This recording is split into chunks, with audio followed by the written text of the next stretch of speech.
Trato de ir definiéndome a partir de las cosas que voy dejando a mi paso. La droga, nosotros estuvimos hasta hace un tiempo a cargo también de los hogares de niños y adolescentes, y un alto porcentaje de los adolescentes que ingresan lo hacen por consumo problemático de sustancias.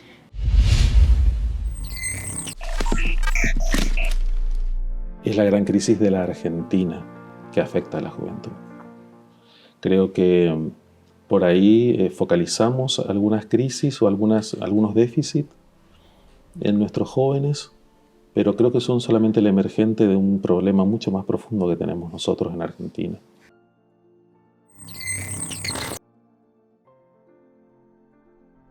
En la tercera dimensión en la que vivimos, podemos empujar las cosas con la fe, pero necesariamente tiene que estar la acción. En la tercera dimensión, la acción es la que provoca el milagro, si se quiere. Sí, seguro, no el deseo. Necesariamente en el grupo familiar, que si no está, todo lo demás va a empezar a trastabillar. Desde mi punto de vista,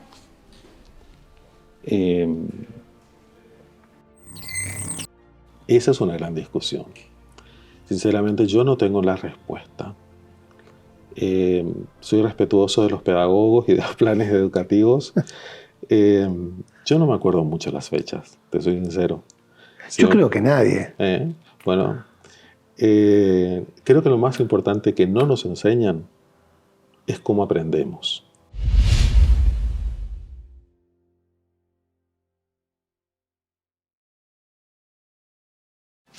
¿Quién es Manuel Santamaría? Qué pregunta difícil.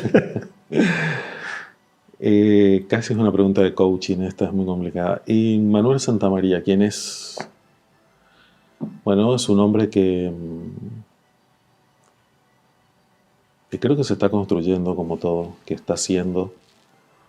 Es alguien que busca mejorarse cada día y que se define un poco por lo que hace, más que por el concepto que por ahí tiene de sí mismo, ¿no? Uh-huh. Trato de ir definiéndome a partir de las cosas que voy dejando a mi paso. ¿Y qué es lo que haces? Contanos qué haces. Trato de mejorar la calidad de vida de las personas con las que me toca trabajar y para las cuales trabajo. Actualmente y casi la mayor parte de mi vida trabajé para la niñez y la adolescencia. Ese es el target, digamos, ¿no? Uh-huh. Y trato de que mi trabajo mejore la calidad de vida de los niños y adolescentes, pero también de la gente que trabaja conmigo. Para mí es muy importante el clima en el que trabajamos y bueno, también espero un poco eso de la gente que trabaja conmigo. Bueno, sos el responsable de los CDI, los Centros de Desarrollo Infantil de la provincia, donde se hace un trabajo casi silencioso. Porque ese trabajo con los niños y los adolescentes en Corrientes es casi silencioso. Sí, nosotros trabajamos con centros de desarrollo infantil, también con centros de promoción de derechos. Ahí hay ya niños de 6 a 16 años y también tengo a mi cargo los hogares de adultos mayores en la provincia. Tenemos 120 instituciones. Es un trabajo silencioso. La verdad que creo que amerita también hacerlo un poco en silencio. ¿Por qué?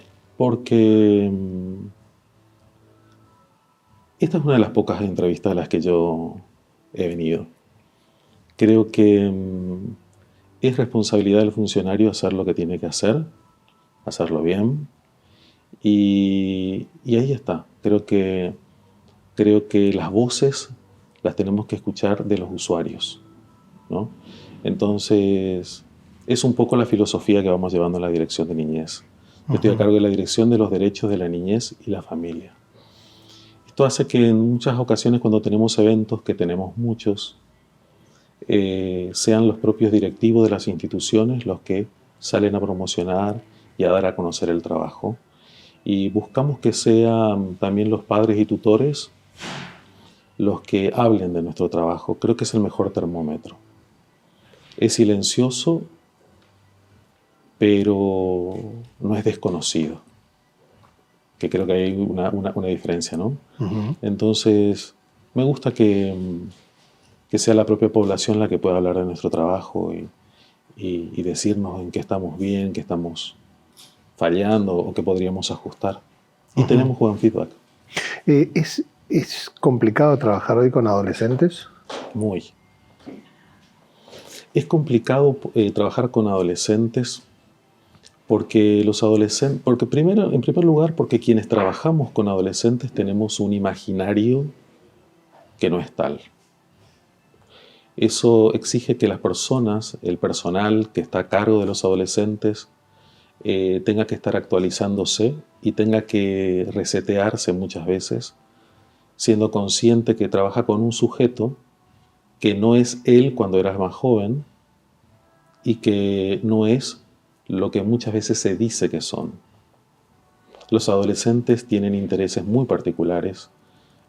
Cada adolescente además tiene una particularidad que lo hace único y que uno tiene que estar siempre observando, atento al adolescente. Entonces, el primer inconveniente tiene que ver con lo que nosotros pensamos de ellos cuando trabajamos con ellos o para ellos. Uno tiene que estar siempre cuestionándose eso. Y por otro lado está en el que el adolescente está en un mundo complejo y así de complejos son sus intereses también. Entonces hay que conciliar esos dos mundos, el del adulto y el del adolescente. En un mundo complejo y rodeado de peligros. De peligros que van desde que han cambiado las formas de comunicarse, entonces todo hoy es electrónico y le grita un poco de, tal vez de cariño, de contacto a la relación, y también peligros como la droga, por ejemplo. Bueno, esas dos cuestiones se ven mucho en nuestro trabajo. La droga, nosotros estuvimos hasta hace un tiempo a cargo también de los hogares de niños y adolescentes, y un alto porcentaje de los adolescentes que ingresan lo hacen por consumo problemático de sustancias. Además, ¿de qué edad estamos hablando? Y estamos hablando de los 12 años en adelante. Hay de menor edad también. Y de hecho encontramos bebés cuando ingresan que tienen síndrome de abstinencia porque la madre consumía durante el embarazo. Y esto trastoca todo lo que existe en el imaginario colectivo de lo que puede ser un hogar de niños o de lo que es atender a un niño o a un adolescente. Que está muchas veces este imaginario construido a partir de programas como Chiquititas, que creen que muchos niños los que asisten se suben sobre la mesa y cantan chufachú, y no es así. Y están atravesados por un montón de problemas que muchas veces nosotros ni siquiera imaginamos. Pero en relación a esto que decías también de la comunicación, de los vínculos que se hacen mucho más efímeros también, son más efímeros. Sí, sí. Hay hoy una gran disociación también entre lo que el adolescente quiere, sueña y espera y lo que puede obtener en su realidad. Es un mundo consumista, entonces está buscando un iPhone, está buscando una ropa de determinada marca, de determinada forma, está buscando pertenecer a un determinado grupo, realizar determinadas actividades que las ve en YouTube, que las ve en los medios. Y el contexto es otro, la realidad es otra, porque tenemos un mundo paralelo que es el de los medios y el de las redes sociales, y luego tenemos la vida real, claro, que no es ni tan entusiasmante, ni tan motivadora, ni tan aventurera como nos la pintan en los medios. Y nos pasa con los adolescentes y nos pasa con los chicos más chicos, niños de 5 años, que dicen estar aburridos, y se ha renunciado a... o se considera una mala palabra estar aburrido. Está bien que estés aburrido. O sea, forma parte de las emociones del ser humano. O sea, también está bien.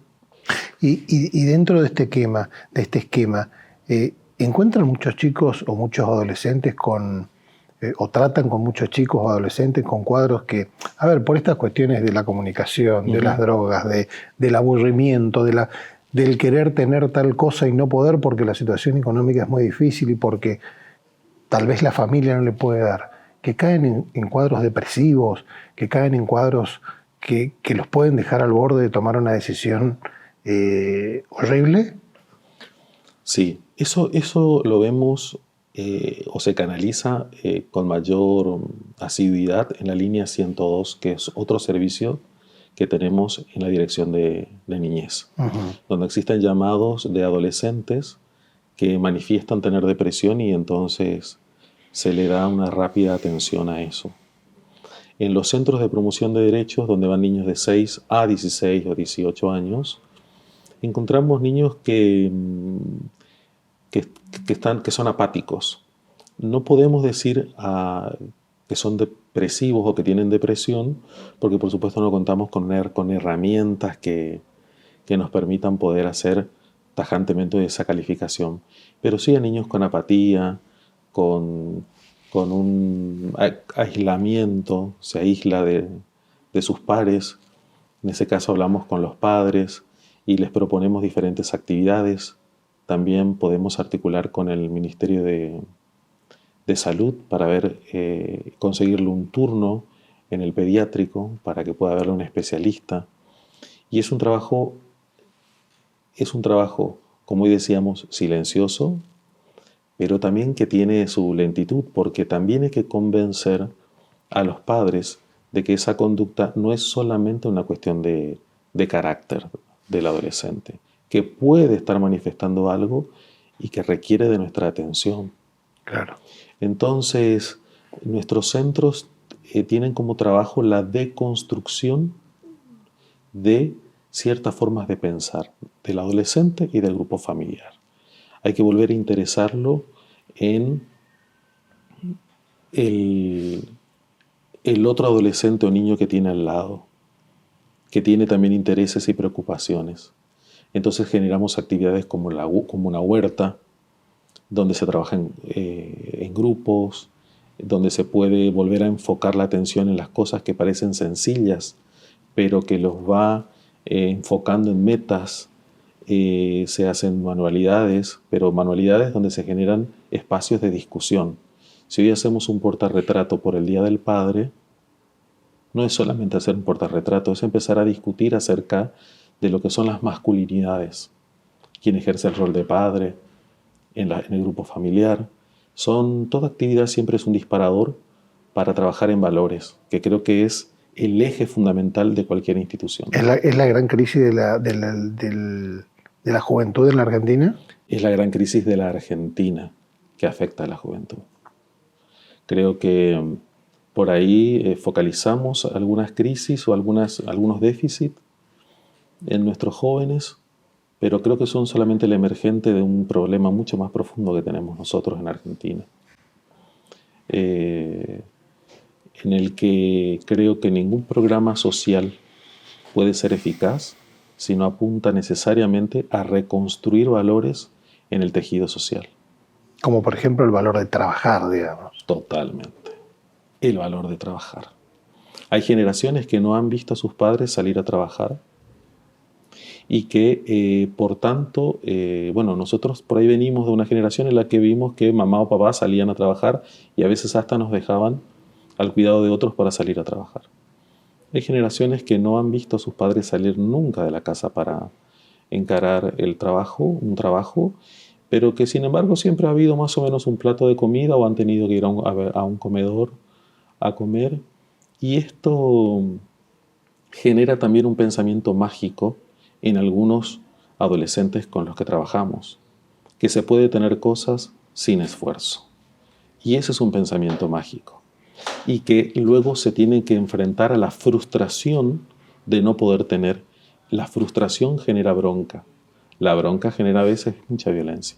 Un pensamiento mágico que muchas veces también lo alientan, mejor dicho, los falsos gurúes que dicen deséalo con fuerza y lo alcanzarás. Y no es todo deseo. No es todo eso. Y mirá que en estas cuestiones de gurús, yo soy alguien que me gusta indagar, investigar y profundizar en todo lo que tiene que ver con el nuevo pensamiento, con esta cuestión, con lo que algunos llaman hoy ley de atracción, pero falta siempre un componente de que en el mundo, en la tercera dimensión en la que vivimos, podemos empujar las cosas con la fe, pero necesariamente tiene que estar la acción. En la tercera dimensión, la acción es la que provoca el milagro, si se quiere. Sí, seguro, no el deseo. No solamente el deseo. ¿Cuánto influye en esta situación que me contás de los jóvenes, los adolescentes, las escuelas, lo que traen de las escuelas, las enseñanzas que traen de las escuelas, o los métodos de enseñanza que se utilizan en la escuela? Yo trabajé en la dirección de secundaria, de nivel secundario, durante un par de años, 5 o 6 años. Y estuve en un área que me tocó crear, que es el área de clima institucional. Abordábamos conflictos institucionales, pero entre docentes y directivos. Entonces, he visitado muchos colegios. Yo creo que hoy día nosotros estamos pidiendo demasiado al colegio, a la escuela. Hoy la escuela incluso se han convertido en comedores, en centros de detección de problemas, que por supuesto tienen un rol importante en poder detectar tempranamente los problemas que tienen los niños y adolescentes. Pero estamos exigiendo cosas y vemos que también hay una sociedad que se va deshaciendo de sus responsabilidades y otorga a las instituciones y al Estado una responsabilidad que es primordial del grupo familiar. De hecho, la misma ley, la ley 26061, establece que el primer ámbito de responsabilidad para satisfacer las necesidades de los niños y adolescentes y para dar cumplimiento a sus derechos es el grupo familiar, que si está imposibilitado debe ser ampliado a la comunidad, todavía no el Estado, la comunidad. Luego empieza el Estado con el municipio y luego gobierno provincial, nacional y demás. Hoy hay una sociedad que siempre está, desde mi punto de vista, no es obviamente una verdad absoluta, es solamente un punto de vista. Yo veo que hay muchos grupos familiares que se deslindan y esperan que sus niños o sus hijos y adolescentes aprendan en la escuela. Todo.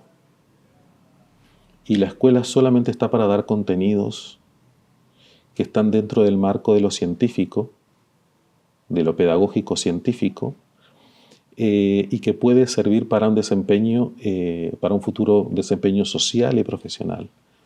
Pero la base de la educación, que tiene que ver con la educación en valores, está dentro de la socialización primaria, y eso se da necesariamente en el grupo familiar, que si no está, todo lo demás va a empezar a trastabillar. Desde mi punto de vista, habiendo también trabajado en CAI, que son centros de actividades infantiles, que son centros que existen en las escuelas primarias, talleres alternativos para niños, yo he visto que los niños que no traen esa base que tiene que tener en el grupo familiar, la escuela puede hacer mucho esfuerzo, pero no logrará el éxito. Y seguimos invirtiendo muchísimos recursos, porque he visto que se ha invertido muchísimos recursos en las escuelas primarias y secundarias y siempre seguimos fracasando. Y en parte, no todo, pero en parte, es porque los niños vienen careciendo de un apoyo y de una base que se lo debe dar la familia. Claro. ¿Qué es el método Montessori? No soy un especialista, pero me preparé con una de las mejores acá en Corrientes, que es la que ha capacitado a nuestras docentes y directivos de los centros de desarrollo infantil. Y el método Montessori es más que nada una filosofía, un modo de enseñar a los niños y adolescentes, en el que se utilizan artículos de la vida cotidiana, donde tiene que haber un otro que esté preparado, que tenga capacidad de observación, para poder guiar el aprendizaje de los niños. El método Montessori privilegia el interés que tienen los niños y trata de respetar sus tiempos, sobre todo, para que vaya haciendo descubrimientos progresivos. No es, por supuesto, un método... Sobre un tema que le gusta, digamos, que le atrae. Sí, sobre un tema que le guste, que le atrae, pero también existe una currícula, existe una planificación, en nuestro caso empleamos los centros de desarrollo infantil, existe una planificación de qué es lo que, según esta etapa del niño, puede aprender, necesita aprender. Y la docente está preparada para ir guiándole en ese aprendizaje, utilizando objetos que son sencillos.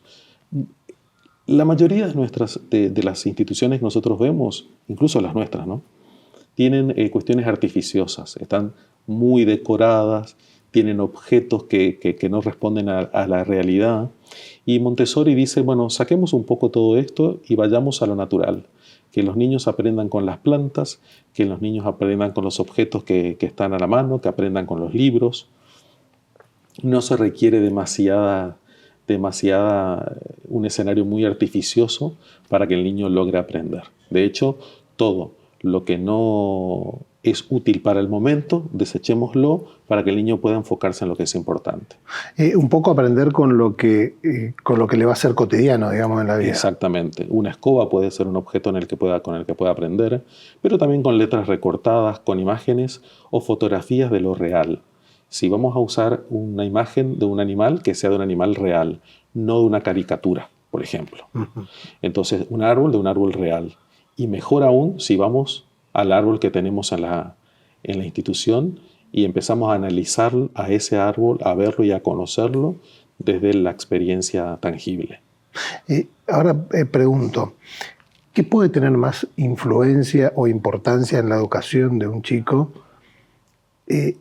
¿Algo aprendido con este método o saber lo que en la escuela le enseñaron de en qué año ganó una batalla Napoleón? Esa es una gran discusión.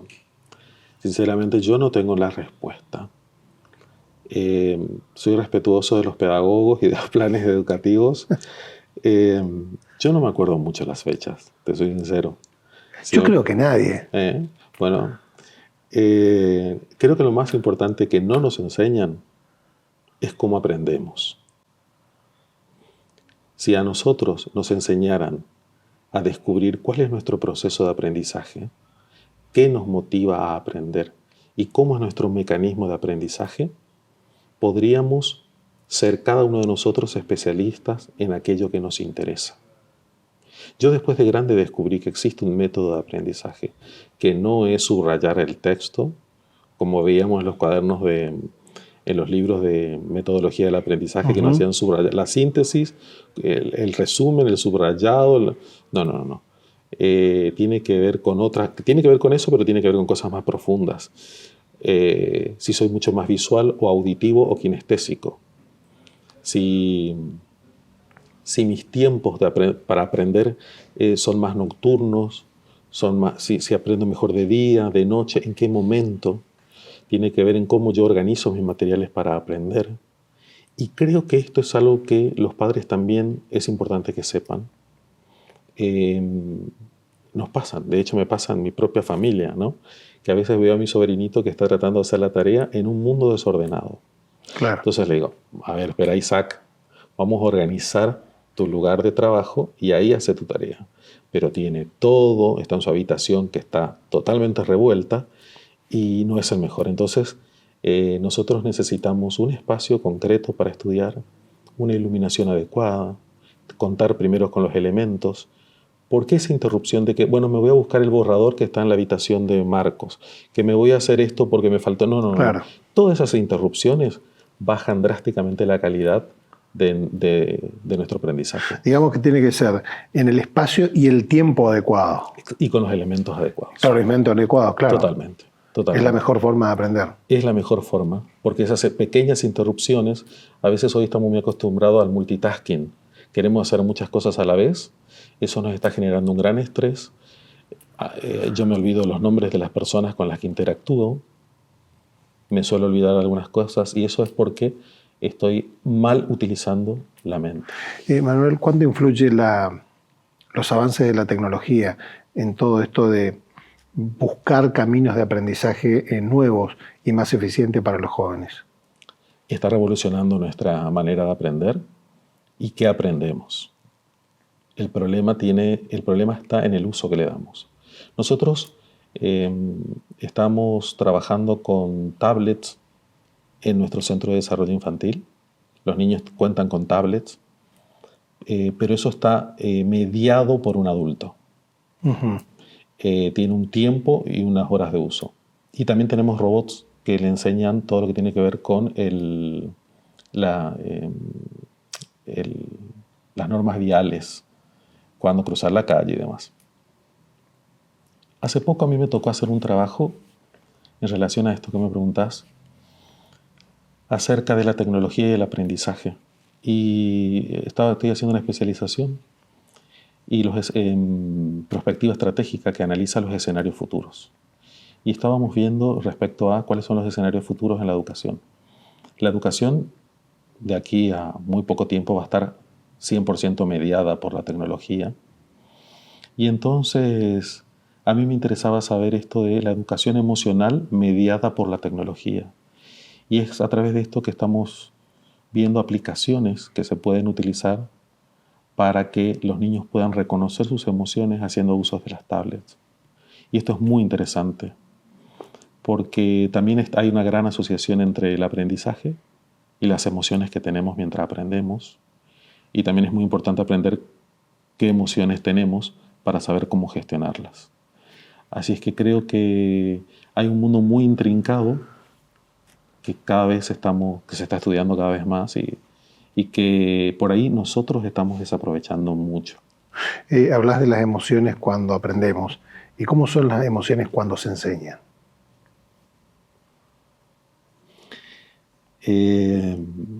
Y hay emociones ideales cuando se enseñan.